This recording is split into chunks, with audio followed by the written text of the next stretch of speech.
Democrats are hemorrhaging the very voters they think they're pandering to.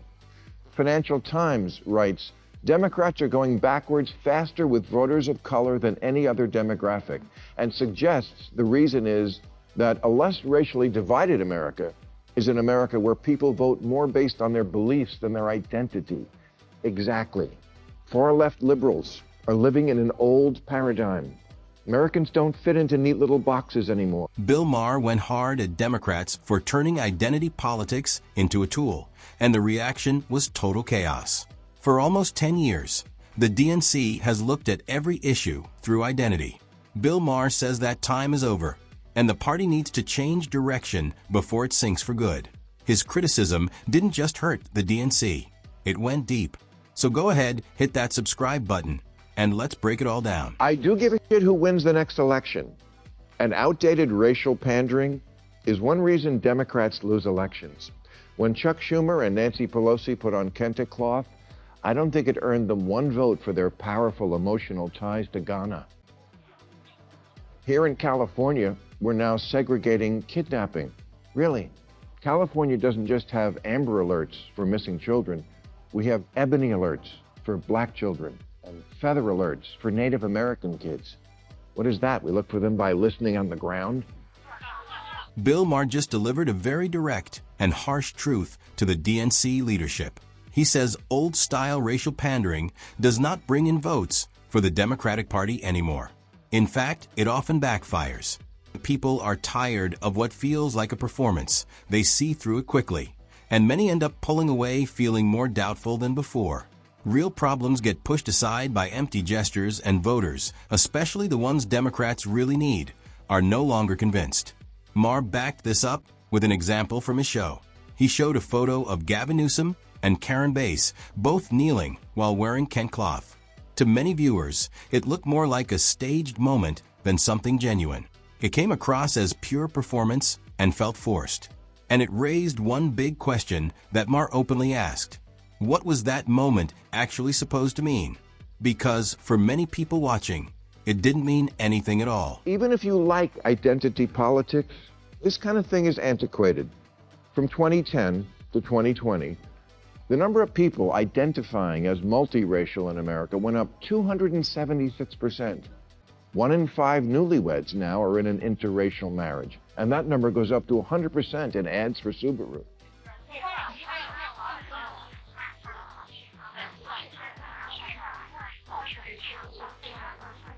You couldn't do a remake of Guess Who's Coming to Dinner today because almost 100% of Americans approve of interracial marriage, especially with rich in-laws. And 95% of white women would leave their husband to marry Idris Elba. And this is exactly where Maher says America stands today. And it says a lot. Not too long ago, interracial marriage was highly controversial and strongly opposed by many people across the country. Laws were made against it, and people who entered those relationships were often judged or pushed aside. But look at today. Critics say that resistance has mostly disappeared.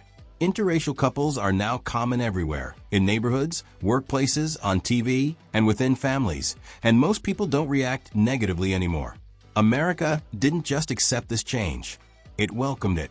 Different races are building lives together in ways that would have seemed impossible just one generation ago. And here's the surprising part. This kind of progress is slowly weakening the base of identity politics used by the Democratic Party. When lines between groups become less clear, the whole system of dividing people becomes less useful. You can't separate people who are already closely connected. Idris Elba, who says, as humans, we are obsessed with race, and that obsession can really hinder people's aspirations. Actress Raven-Symoné agrees. She told Oprah, I'm tired of being labeled. I'm not an African American. I'm an American.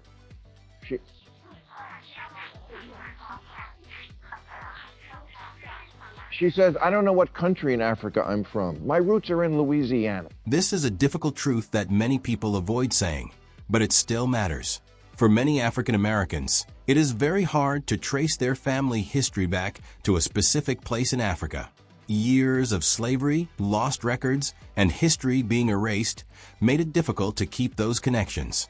Even for those who have used DNA testing to learn more about their roots, very few have chosen to move back permanently. The reality is simple. America, with all its problems and history, is still home. It always has been. So maybe it is time to stop seeing ourselves only through racial labels that divide people and start seeing ourselves as one nation with a shared story. Identity politics depends on separation, but the future of the country depends on unity. Morgan Freeman says the way to finish off racism is stop talking about it. I'm going to stop calling you a white man, and I'm going to ask you to stop calling me a black man. There's even a movement now to ban racial questions on the census, and many of its leaders are people of color, like Professor Sheena Mason, who says to undo racism, we have to undo our belief in race. And this is where a major contradiction appears. Democrats strongly say they are against racism. They protest against it, create laws against it, and build campaigns around fighting it. But at the same time, they continue to focus heavily on race in many discussions. And here's the issue. You can't say you are fighting racism while still organizing people mainly by race. That doesn't remove division. It can actually keep it going. A real solution would mean focusing less on racial categories and more on treating everyone simply as Americans. One group, one country, one shared future. The focus needs to shift. Less attention on differences and more attention on what brings people together. Because a country that keeps reopening old wounds will struggle to fully heal. The liberal group MoveOn.org, formed in 1998 to urge Republicans to move on from the Clinton impeachment. Today's Democrats should move on from identity politics. It's not working.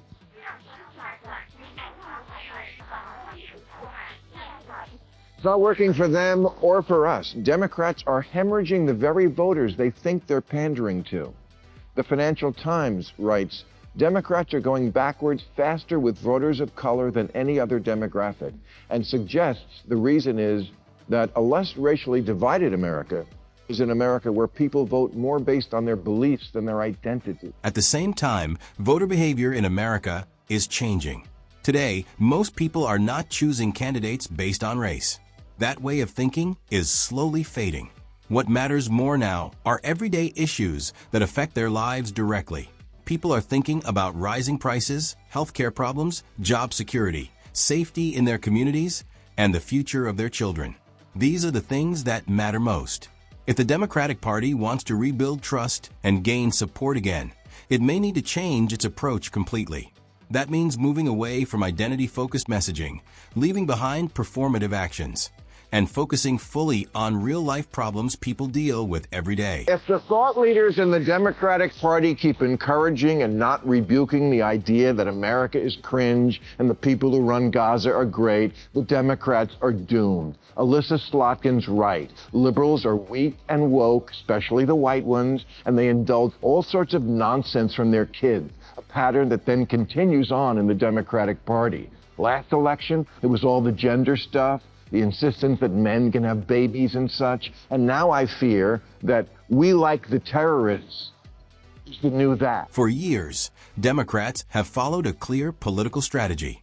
By focusing on identity groups, they build a strong base of support that helped them stay competitive in elections. The idea was simple. Speak directly to different groups, shape policies around them, and keep their support. For a while, this worked very well. But now, things are starting to change.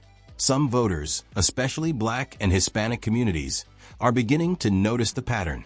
They see promises that don't always lead to real improvements. Their struggles often become part of campaign messaging during elections, but then get less attention afterward. As a result, the same strategy that once built loyalty is now pushing some voters away. People are starting to care more about honesty, real results, and a shared direction for the country instead of identity-based messaging. Seriously, this is a serious problem for Democrats. Less than 1 in 4 Democrats under 30 say they're proud to be an American. 54% say they're embarrassed by it. Embarrassed. Like America's your mom picking you up at school?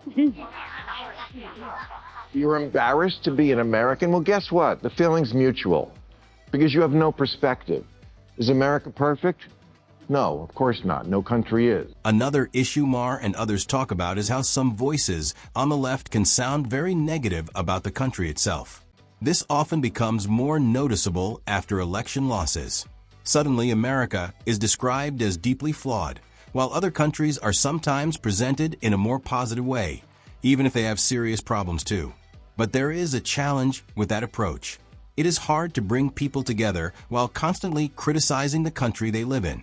It becomes difficult to earn trust when people feel their country is being spoken about in a negative way.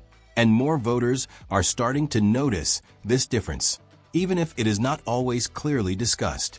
Globalize the intifada is the catchphrase that's really catching on these days, as if worldwide suicide bombing and cosplaying Islamic revolutionaries is the answer to our problems. At an AOC Bernie Sanders rally in Idaho last month, someone threw a Palestinian flag over an American flag, and the crowd erupted in approval. What should have happened after that is one of the adults on stage should have told their young, loyal followers, "This is not a symbol of freedom. This is." No one is saying America is perfect. It has never been. But there is an important point that often gets overlooked. America is a country where rights are clearly written and protected. It offers freedoms and opportunities for people to improve their lives, no matter where they begin. In many parts of the world, those same rights are not guaranteed. Sometimes they exist only in theory or not at all. And here is something people often point out. Even those who strongly criticize America usually continue living there. They still benefit from its systems and protections and rely on the freedoms available to them. This difference between what is said and what is done is something many people notice. Far-left liberals are living in an old paradigm. Americans don't fit into neat little boxes anymore. Who has the #1 country song right now? Beyonce.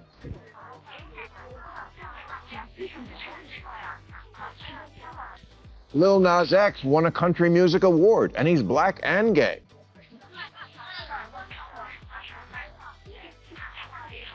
And a brand ambassador for the waspiest purse in America, Coach.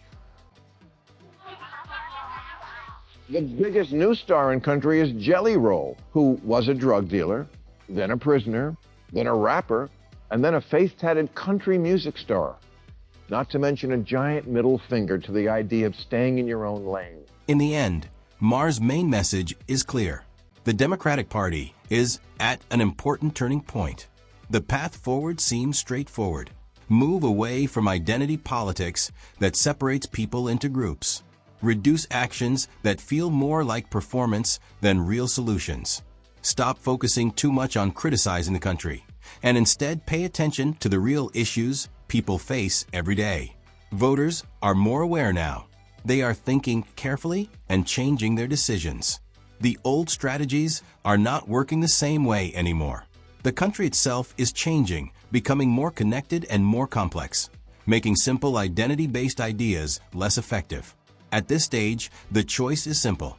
Adjust to these changes or risk falling behind. And with that, we end today's video. If you liked it, don't forget to like and subscribe. Thanks for watching, and see you next time.